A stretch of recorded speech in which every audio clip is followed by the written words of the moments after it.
You know what? I've been around for a while. I've traveled the world, met some interesting people, done some crazy things. So you might just think there's not much that could take me by surprise. You'd be wrong. The world is full of stories and science and things that amaze and confound me every single day. Incredible mysteries that keep me awake at night. Some I can answer.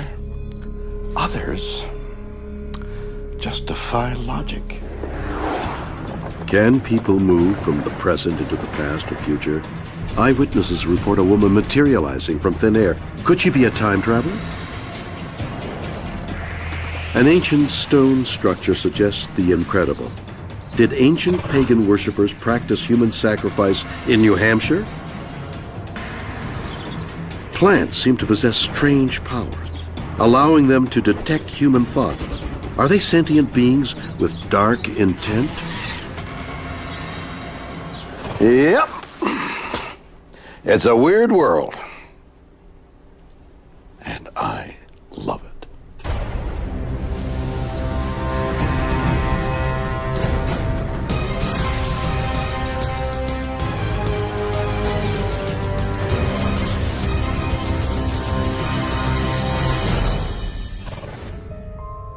One minute. I'm sorry, I couldn't put this book down, The Time Machine, written in 1895 by H.G. Wells. With this one book, a hot new science fiction genre was born, the time travel story. Now, of course, there are endless books, and films, and TV shows on the subject, and the mind-boggling paradoxes of journeying across time. Great stuff. Shame the concept of time travel is just fiction, isn't it? On July 15th, 2006, famed science fiction author Whitley Strieber, best known for his books The Hunger and Communion, was out at the theater with his wife Anne and her friend Starfire Tor. Little did they know what would happen that night would rival anything found in Whitley's books. Nothing seems impossible to me anymore. I haven't talked about it very much. After dinner, Anne and her friend went into what they thought was an empty ladies' room. Well, it's a very small room, about 10 by 12. There was nobody in that room except for Anne Strieber and myself. So I was standing on these steps. No one went in it after the two of them went in it. And I was watching the entire time. Anne was a little bit before me, and she left and said she would wait for me outside. So I went outside, stood in front of the door, waiting for Starfire. As I slightly rounded the corner, coming out of the stall, a woman just materialized. Whoa! She didn't seem to understand where she was. She seemed confused, and then she just left the room. While I was standing there, a woman came out. I go out the door to the ladies' room, and Anne Strieber rushes up to me, very, very excited. She says, "A lady came out, but she didn't go in. A lady came out, but she didn't go in." This was pretty amazing because we knew no one was in there when we went in. So how could someone have come out who was never in there in the first place? No one, absolutely no one, went in that bathroom. Who was this mysterious woman? And how could she have appeared from nowhere? For the eyewitnesses, this is no ghost story. For them, the answer is much weirder. Something altered the timelines. We were brought together like a bad edit of a film, and that's how we almost collided. Right. Two women go into an empty bathroom and three women come out. Is it really possible this mystery woman slipped through from another time? Is that weird or what? I'd say that's the weirdest. Weird or what yet. Yeah, it's pretty far out, but remarkably, time travel may indeed be possible. And proof could soon be found in a 17-mile tunnel deep underground at the border of France and Switzerland. This is the Large Hadron Collider, a 17-mile-long tunnel designed to smash atoms together in an attempt to recreate conditions that last existed just before the Big Bang, when the universe was less than a trillionth of a second old.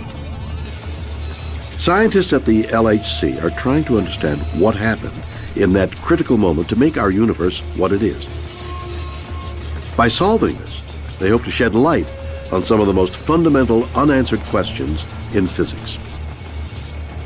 With the Large Hadron Collider, perhaps one day we'll be able to answer these cosmic questions. What happened before the Big Bang? Is it possible to go through a black hole? Can you bend time into a pretzel? We're now entering the cusp of human progress. 100 years ago, think how primitive we are. 100 years from now, think of how advanced computers, artificial intelligence will be. Right now, we're at the most interesting point in human history, the cusp, when we're going to rocket through the universe.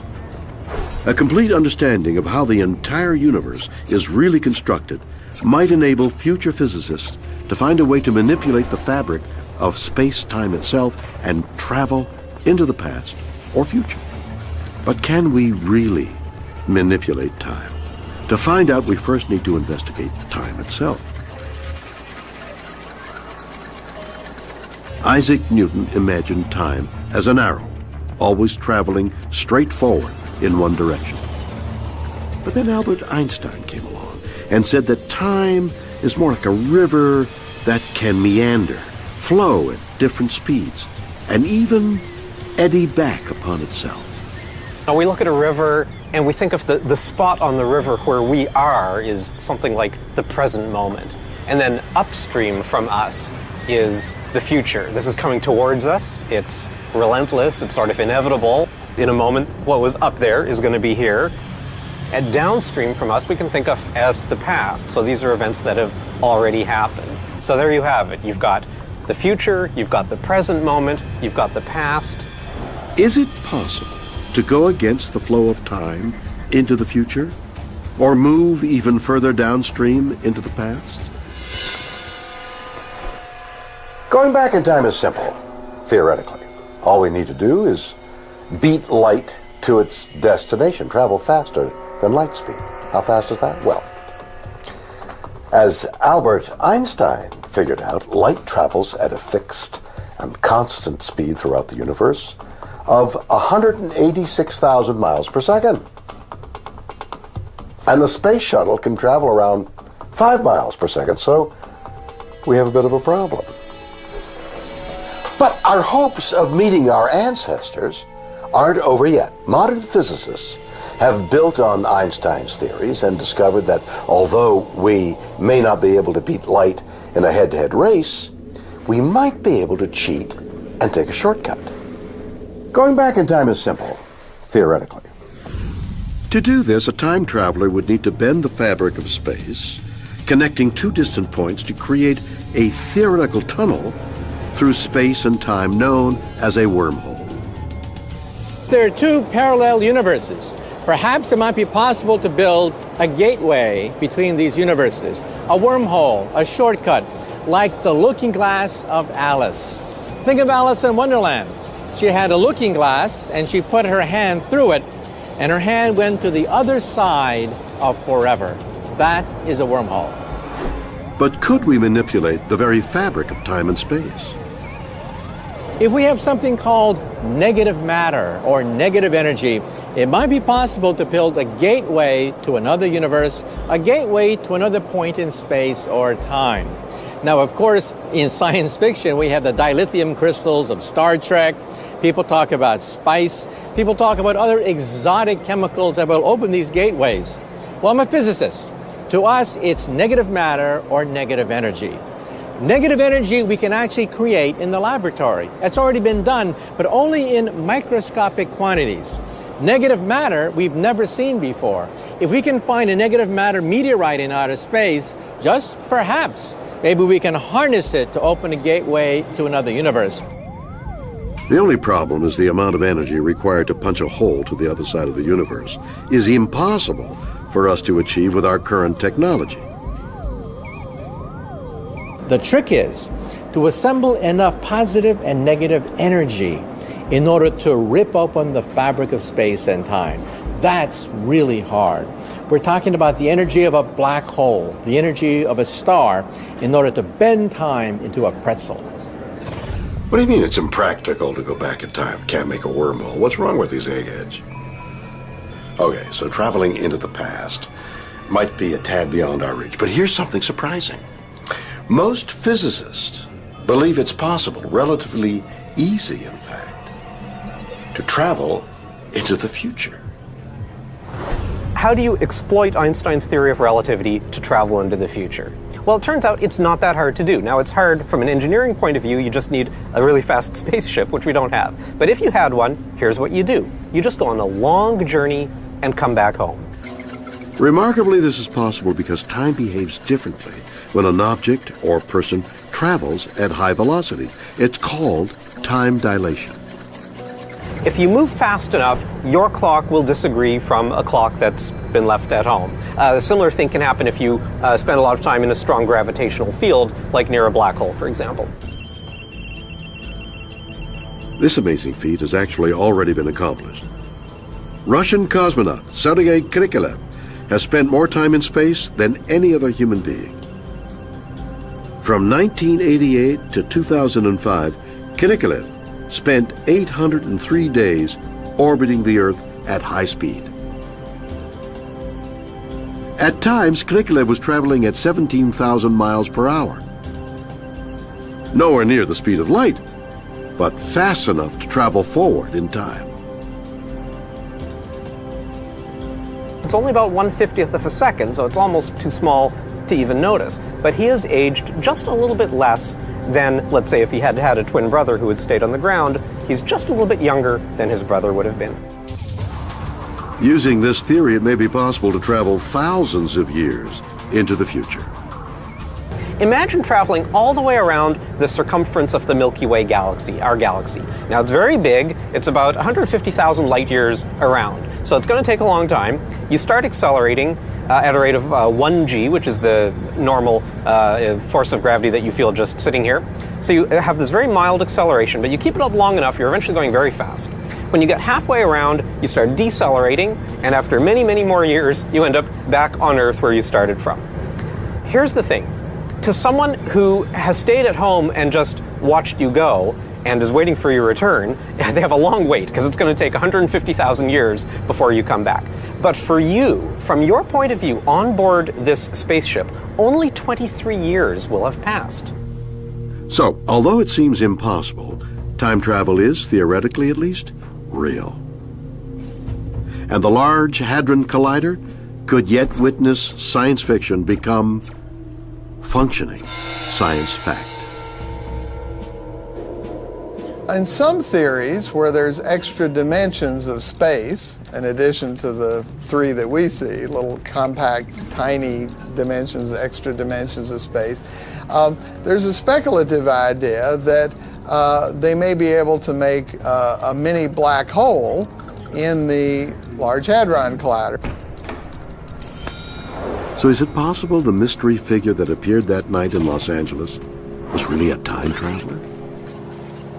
Perhaps even from a future where science had finally answered the secrets of the universe and were now able to manipulate time? Could be. We physicists believe that if time travel is possible, all the paradoxes can be resolved if a parallel reality opens up and there are no contradictions. You simply change the past of another universe. This also means that perhaps in the future, our descendants may have the energy and the ability to create a time machine. So one day, if somebody knocks on your door and claims to be your great-great-great-great-great-great-great-granddaughter, don't slam the door. Is that weird or what?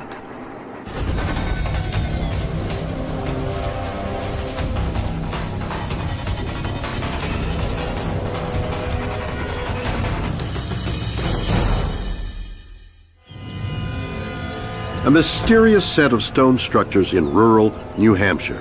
Could this be a place of pagan worship and human sacrifice thousands of years old? The astronomical alignments are one of the key pieces of evidence the site is ancient. Does this mean ancient Europeans crossed the Atlantic thousands of years before Columbus? So it really does open up a whole different way to look at North American history. What is this place? Who built it? And what could its existence mean for America?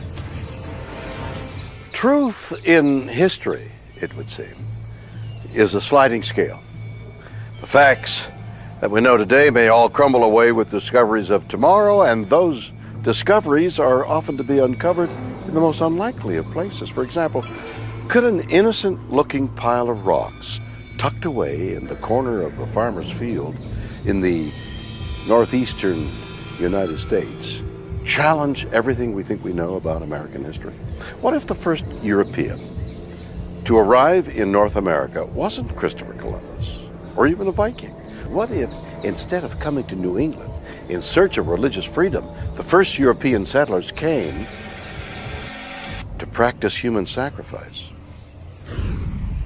In Salem, New Hampshire, a mysterious grouping of megalithic stones standing 14 feet high surround a compound that houses a maze of 8-foot-long chambers and crypts set into the ground. The centerpiece, a huge stone slab that looks like a sacrificial table. This is Dennis Stone.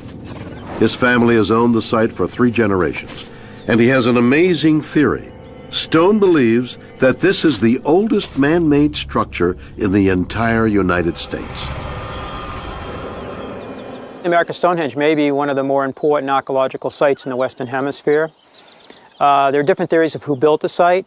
If it is in fact ancient and was built by old world people, this would demonstrate that people crossed the Atlantic Ocean a few thousand years before Christopher Columbus or even the Vikings came to America.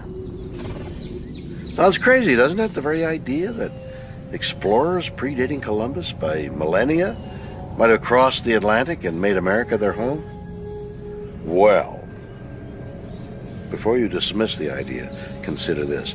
It was only in 1960 that the Norwegian archaeologist Anne Ingstad was ridiculed when she proposed her idea that Vikings had settled North America in the 12th century. But it turned out to be true. Ingstad's discovery changed history, and the Viking settlement she found in Newfoundland, Canada, is now an official World Heritage Site. Could this structure have been built by mysterious ancient travelers? Stone believes similarities between his site and archaeological sites in Europe hold the key to uncovering the truth. We have a couple of chambers here that are very reminiscent of chambers found in France, Ireland, Spain, the Netherlands. One of the purposes we know of is that they were used for astronomical alignments with the sun, moon, and stars. And there are just stone markers. The sun would rise or set over these stones, so the moon would do the same thing. And this may have been tied into the religious ceremonies, the longest day of the year, the shortest day of the year, or the equinoxes. And there's also stones that align with cross-quarter days, days in between the seasons. The ancient Celts and other cultures actually set up stones which would mark these times. The Celts, a diverse group of tribes that dominated much of Central Europe until around 1600 years ago. Stone remnants of Celtic structures, including elaborate burial chambers, can be found all over Europe. It has also been suggested that the Celts were involved in the construction of England's most famous ancient megalith, Stonehenge, a site some believe was created as a giant astronomical tool. Its stones aligned to the solstice positions of the sun and moon. Did Celts come and settle America 1,000 years before Columbus? In the 1970s, Barry Felligan, a professor at Harvard, stumbled upon a stone carved here on site, and the kind of writing that was on the stone, something called Iberian Punic. The Iberian Peninsula area at that time housed the Celts. David Brody is an amateur archaeological researcher. He supports the idea that the Celts, not Columbus, were the first Europeans to reach the New World. We think of the Celts as being from Ireland, but actually they originated in Central Europe and then went down to the Iberian Peninsula. But it's the Celts leaving the Iberian Peninsula region that I think came over here and established the site at America's Stonehenge. This place is becoming weirder and weirder by the minute. Who the heck was it hanging around these woods all that time ago? And what were they doing? Could this site in New England share the same purpose as the original Stonehenge in Old England? A prehistoric monument of huge, carefully aligned stones assembled by ancient Britons for some mysterious pagan purpose? If the Celts did build this American Stonehenge as a religious site, then Dennis Stone has some striking ideas as to what ceremonies would have been performed here. I'm standing next to the sacrificial table. It's one of the main features at America's Stonehenge. This table measures about 9 feet in length, 6 feet in width, and it sits on 4 stone legs.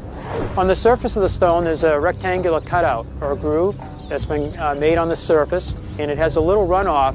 So if a ceremony of some type was taking place, a fluid could run through the channel and then run off the stone into a vase, perhaps. Although little is directly known of the Celts' religious practices, the Romans who fought them, and even Julius Caesar himself, often described how Celtic druids or priests carried out human sacrifice to honor their many pagan gods. The discovery of various ancient sites of ritualized murder in Europe may support this. The stone table in Salem also has another even more bizarre feature Dennis Stone calls an oracle tube. This tube goes through about 8 feet, comes out underneath the sacrificial table. The voice would project out under the table during a ceremony, perhaps, and people would hear the voice and think it was a god or spirit talking to them. I am the god of the underworld. I accept your sacrifice. Remember, always obey the priest. When we find these large, elaborate stone structures, historically, they were done to honor gods for religious purposes, whether it's the pyramids or Stonehenge in England or Notre Dame Cathedral in Paris. When ancient man went to the effort to build something this elaborate, it was done for religious purposes. And again, that takes me back to the Celts, perhaps 500 BC. That's the type of thing that they did all over Europe at that time and would have done here if they came to America. America settled by Iron Age Europeans. It's an explosive theory, but not one exactly shared by many experts. Research since the 1940s has shown there's a great deal of differences between what we find in Ireland and what is found at this site. There are major differences in the architectural styles. There are differences in the engineering of how the buildings are put together. An expert in prehistoric stone structures, James Gage, also believes that an ancient civilization built this place, but based on carvings in the stone themselves, his theory is that the structure was created by a more local people, Native Americans. First and foremost is the large number of Native American artifacts that have been found at the site. And these artifacts range from scrapers and projectile points, stuff we normally expect, to paint cups and rubbing stones. This evidence also includes clay pottery that they were actually manufacturing on site. There was a small wetlands area where they were able to actually mine the clay, and adjacent to it they had a small area where they were making the pots and firing them. One of the more interesting features about this site is it has a number of peck grooves, chipped out stone basins, and they're all been created by pecking out the stone using a hammerstone. And this pecking technique is very distinctive to the Native Americans. The Celtic culture was a fairly advanced civilization. You had metal tools, they were making gold artifacts. We would expect them to use more advanced technology other than just simple hammerstones. The Native American theory makes obvious sense, but not according to David Brody. It is possible that the Native Americans did build the America Stonehenge site. It would have been out of the ordinary for them to have done so, so I'm not inclined to think they did. They didn't typically, Native Americans in this area of the country did not typically build with stone. They had stone tools and they used stone to build their hearths, but they didn't build these elaborate structures typically out of stone. Once in a while we see a sweat lodge, but there's too many of these chambers here. In addition, the Native American tribes, although a lot of their history hasn't wiped out in the New England region, they don't take ownership of this site like they take ownership of other sites that they believe they did build. So I'm not going to tell you that they didn't do it, but I think the weight of the evidence is more in favor of some kind of ancient seafaring European civilization. So while these experts can't agree which ancient civilization built the American Stonehenge, another archaeologist, Kenny Feder, believes whoever is responsible wasn't ancient at all. Celts in New England 3,000 years ago? I don't think so, but okay. Archaeological sites where people were so neat that they picked every stinking artifact up and left no physical evidence behind? Not bloody likely. Okay, it looks like we're back to square one. So who could it have been that built those incredibly weird structures? Was it the Celts? Unlikely. The Native Americans? Maybe not. Well, how about another slightly less romantic theory? What if it was assembled by a couple of drunken 18th century farmers?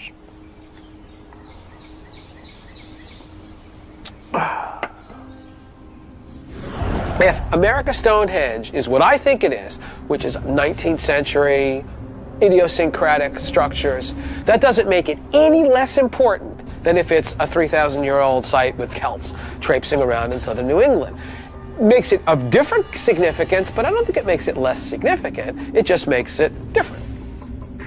Feder's theory is the structures were constructed by the descendants of the Celts, the better-known European settlers that came in the centuries after Christopher Columbus, bringing with them traditional ways of building stone structures. Yeah, damn right. They were Celts, but they were Celts from the 1800s and 1700s, because those are the people who moved here. Good point, but can't the more recent Celtic immigration theory explain the existence of the site's most macabre and enigmatic-looking object? Why does American Stonehenge appear to have a sacrificial table? Look at the names of the towns, for example, in New Hampshire, around where America Stonehenge is located, the towns and the counties. Places like Londonderry. Well, why is it called Londonderry? Because the people who lived here were from Great Britain. They were Celts. These stones are found actually throughout New England, so you're sort of left with a choice. Either there's this like widespread practice of human sacrifice throughout New England, or we got something else going on, and I think it's something else that's going on. If you Google limestone or cider press stone, you'll actually come up with some antique sites. They'll sell you stones like that. The deal is, if you know something about historical technology, about historical process, we do know that the stones like that are found throughout New England. They were used for a number of kind of mundane purposes, not sacrificing people, but in fact making apple cider or producing lye soap. The deal is that an artifact like that, an object like that, is something that we, in the modern world, we suffer from kind of cultural amnesia. We don't press our own cider. We don't make lye soap anymore. And so the objects, the artifacts from that period, that any little kid would be able to tell you, oh yeah, we use that for making soap. Today, it's mysterious. So are the drainage grooves on the 4-ton stone table actually for apple juice, not human blood? It may be the most plausible theory, but the mystery of the American Stonehenge cannot be cleared up quite so neatly. Charcoal pits at the site have been carbon dated and believed to be more than 2,000 years old. And Dennis Stone still believes his site is proof that an ancient people commemorated the coming of the solstices here, exactly as they may have done at the real Stonehenge. The astronomical alignments are one of the key pieces of evidence the site is ancient. The alignments do not work today. They're off a certain amount due to the Earth's tilt changing. In 1977, we took 4 years' worth of survey data. We sent it to the Harvard-Smithsonian Center for Astrophysics in Cambridge, Mass. They ran it through the computer, and they said that if these were used for astronomical purposes, they would work about 1800 BC, plus or minus about 200 years. We have taken carbon datings on the hilltop, about 16 of them. In the main site, which is where we're standing right now, the oldest carbon dating was 4,000 years old. This agrees pretty closely to the astronomical data and results. American Stonehenge could be proof that ancient Europeans traveled to North America thousands of years before Columbus. Or it could be a rare example of Native American stone building. Or it's just a really weird apple cider factory built by colonial farmers. Only one thing is for certain. The origins and purpose of American Stonehenge remains a mystery. Is that weird? Or what?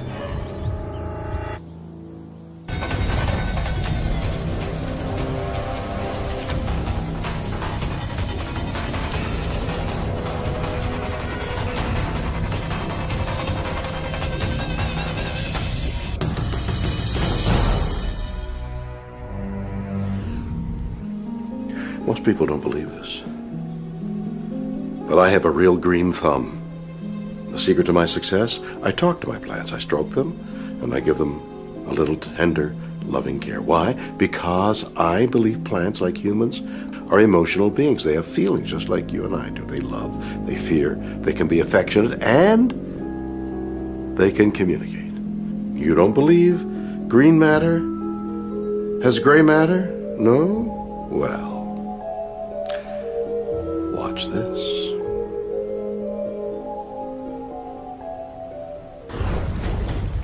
Of all the many different organisms that are on the planet Earth, common sense dictates that mammals are the most advanced, capable of thought, reasoning, and emotions. But shocking new evidence suggests that plants may possess these abilities as well. And even more mysterious, they may have the power of ESP.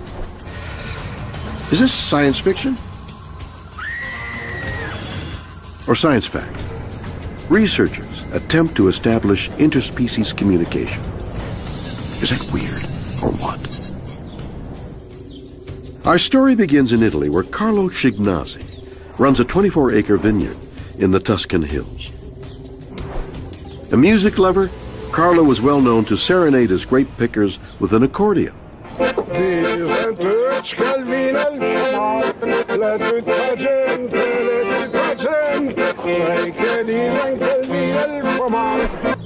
But in 2002, Carlo would stumble upon the true amazing power music could have when, as an ecologically friendly way of controlling pests from ruining his crop, Schignazzi placed loudspeakers all around his vineyard to play 24-hour-a-day classical music. The pests were frightened away, but that's not all. Something else happened, something bizarre. The grapevines nearest the speakers grew 50% larger than the rest of the crop, matured more quickly, and even grew towards the source of the music. It's fantastic to see. It's impossible to believe. The bunches are 4 times more. For example, they leave 2 times more. So the sound is like light. So why is this happening? Is there a logical explanation, or is the reason far stranger? Could the soaring sounds of Bach and Mozart's delicate ditties revolutionize the way we treat our greenery? Researchers discovered that popular tracks such as Simon and Garfunkel's Bridge Over Troubled Waters and Beethoven's Pastoral Symphony improved milk yield in dairy cows by as much as 1 liter per day. Why? Because calming music was found to reduce stress in the animals. Happy moos equals more milk. Could something similar be happening with plants? Could relaxed grapes with impeccable musical taste ripen quicker? Could plants have an intelligence science has yet to fathom? Botanist Dr. Jaideep Mathur says that the grapevine's response to music can be simply explained. Basically, we are talking about vibrations. Plants are able to exhibit primary perception, where they can pick up happenings from their surroundings, and that can be read out as electrical impulses. As far as classical music is concerned, perhaps there are certain tones, certain timbre, certain levels of vibration that plants are more responsive to in that particular music. Sound waves are vibrations in the air made up of different frequencies. The vibrations caused by the sound of music can be felt by the plants in their leaves or in the soil. Research suggests that plants may respond to music by increasing the expression of the genes, stimulating growth. So do plants just feel music rather than hearing it? Is the perceived wrath of grapes or joy just a boring biological response based on sound vibrations? Maybe. But Susan Dudley, a plant evolutionary ecologist, has another theory for why Carlo's grapevines grow so dramatically. And it may have something to do with how the plants in the vineyards are related to each other. Every plant has a mother and a father. And the vineyard in Tuscany could be doing better because they're planted next to their siblings. For some plants, we know the plants do better when they're planted next to their siblings. And what my research does is show a possible mechanism for that they're not producing these competitive behaviors when they're with their siblings. So that's a plausible theory. To create a consistent grape, most vineyards use cuttings from healthy plants, then graft them onto rootstock. This means that often, most of the vines in a given field are genetically related clones. I went looking to see whether plants could recognize who their relatives were and behave differently with those relatives. What we found is that plants respond differently to liquid in which other seedlings had been in. So you put a seedling in the liquid, you take it out, you put your test seedling in, and you measure it. And it will grow more roots if that first seedling was a stranger, but it won't grow more roots if that first seedling was a sibling. And we had a control where we just lifted them out, put them back in again. So we definitely see that there's something soluble, some kind of chemical maybe that the roots probably put into the liquid that they're responding to, but we don't know what it is. Plants compete for limited resources like sunlight, nutrients, and water, meaning there are winners and losers in this equation. Dudley's research has shown that when certain plants grow beside their kin, they work together for mutual survival and are more likely to all do well. With a winery, usually vintners are planting all the same kind. They're not planting very different kinds together, so rather than better sharing because they're different, they might be sharing better because they're less competitive with each other. Okay. Maybe I am barking up the wrong tree. Sorry. Seriously. What if the grapes of Tuscany and plants in general don't ripen or respond or grow tall and healthy because they love music? What if it's because they love each other? But can this sibling explanation sufficiently solve the mystery in the Italian vineyard? Family ties may make the vines grow better, but why would only some vines grow toward the speakers? Could the answer be far stranger than anything even science fiction writers might imagine?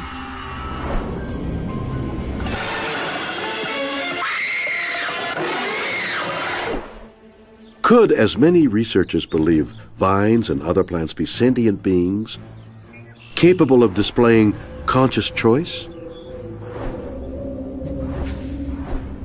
I believe plants can sense.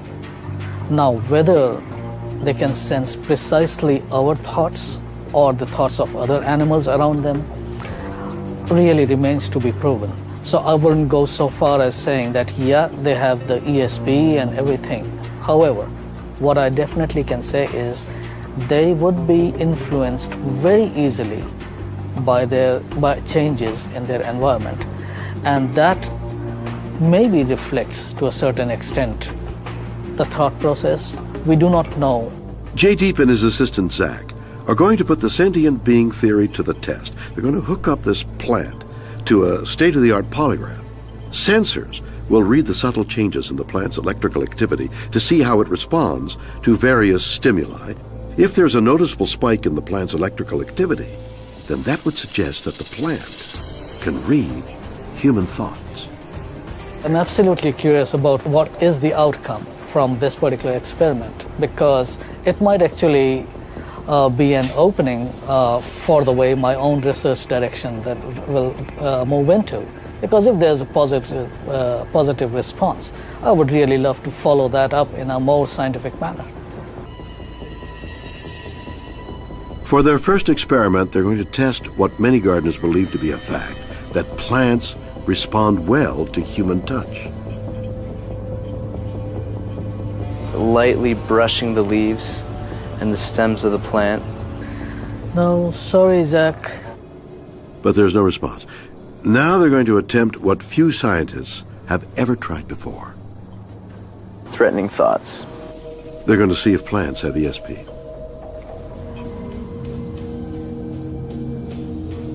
No response so far?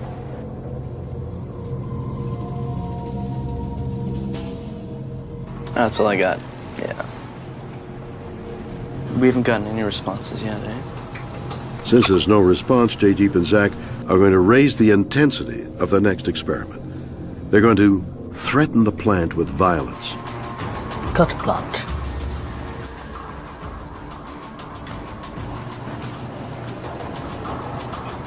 Hold on. So as soon as you were on the way to cut it, there's a huge spike.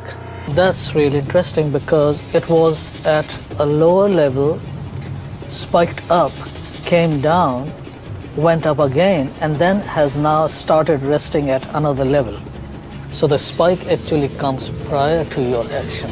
Amazingly, before he could cut the plant, there's a noticeable spike on the lie detector indicating a physiological response by the plant. That would suggest that the plant could read Zach's mind.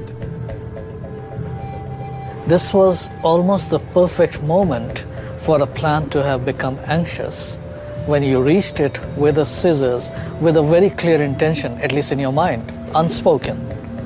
So, again, maybe we are looking at something real. Scientifically speaking, this hardly would count as a result unless we could repeat it multiple times.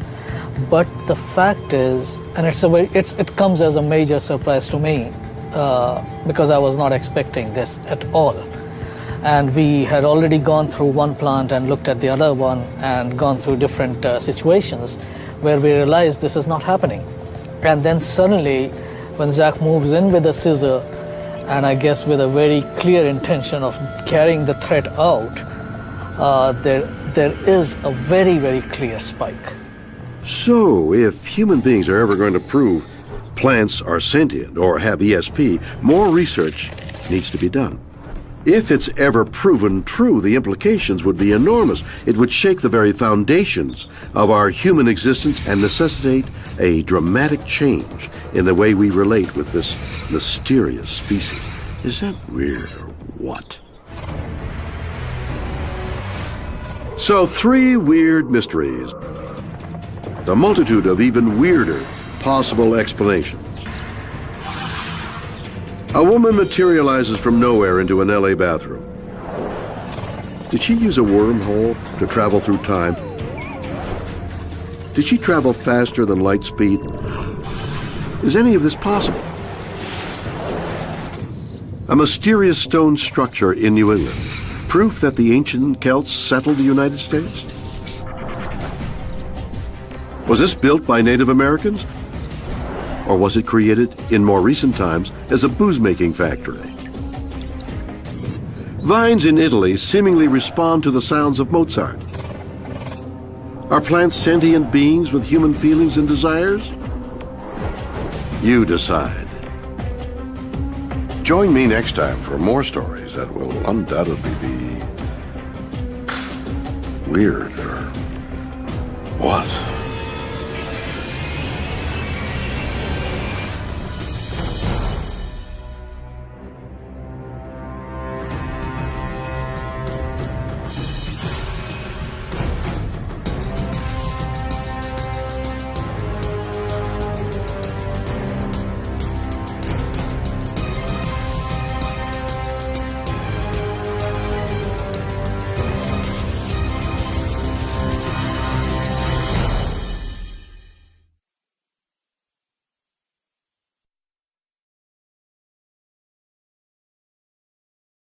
Who was this mysterious woman?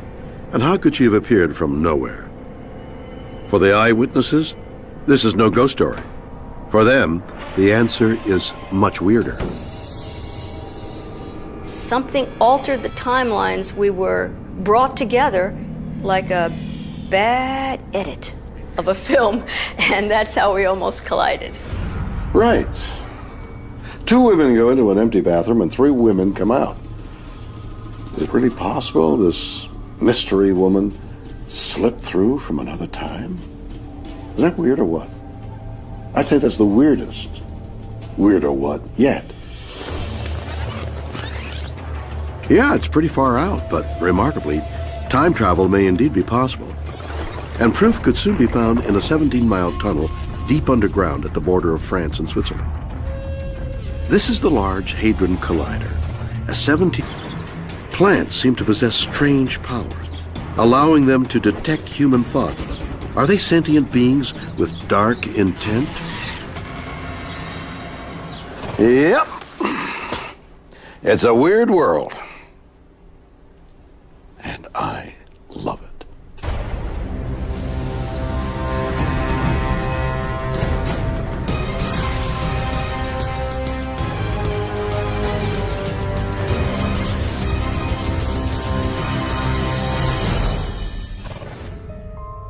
One minute. I'm sorry, I couldn't put this book down, The Time Machine, written in 1895 by H.G. Wells. With this one book, a hot new science fiction genre was born, the time travel story. Now, of course, there are endless books, films, and TV shows on the subject, and the mind-boggling paradoxes of journeying across time. Great stuff. Shame the concept of time travel is just fiction, isn't it?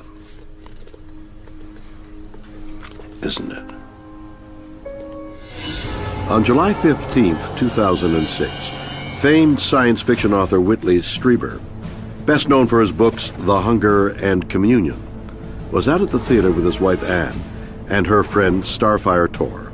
Little did they know what would happen that night would rival anything found in Whitley's books. Nothing seems impossible to me anymore. I haven't talked about it very much. After dinner, Anne and her friend went into what they thought was an empty ladies' room. Well, it's a very small room, about 10 by 12. There was nobody in that room except for Anne Strieber and myself. So I was standing on these steps. No one went in it after the 2 of them went in it. And I was watching the entire time.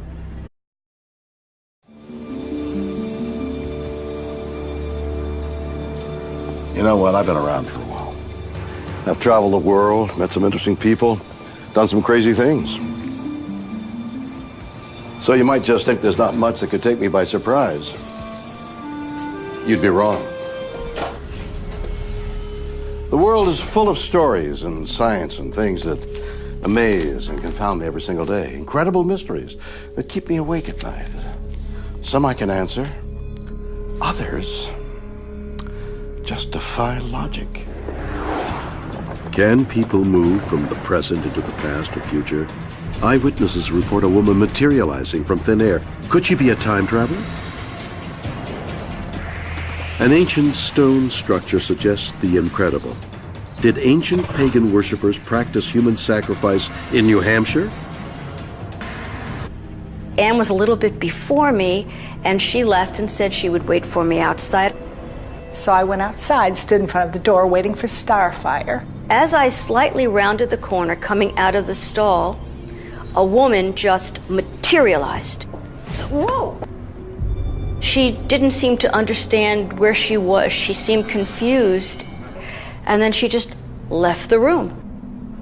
While I was standing there, a woman came out.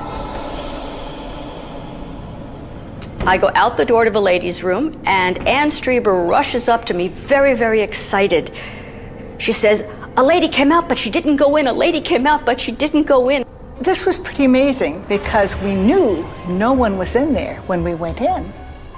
So how could someone have come out who was never in there in the first place? No one, absolutely no one, went in that bathroom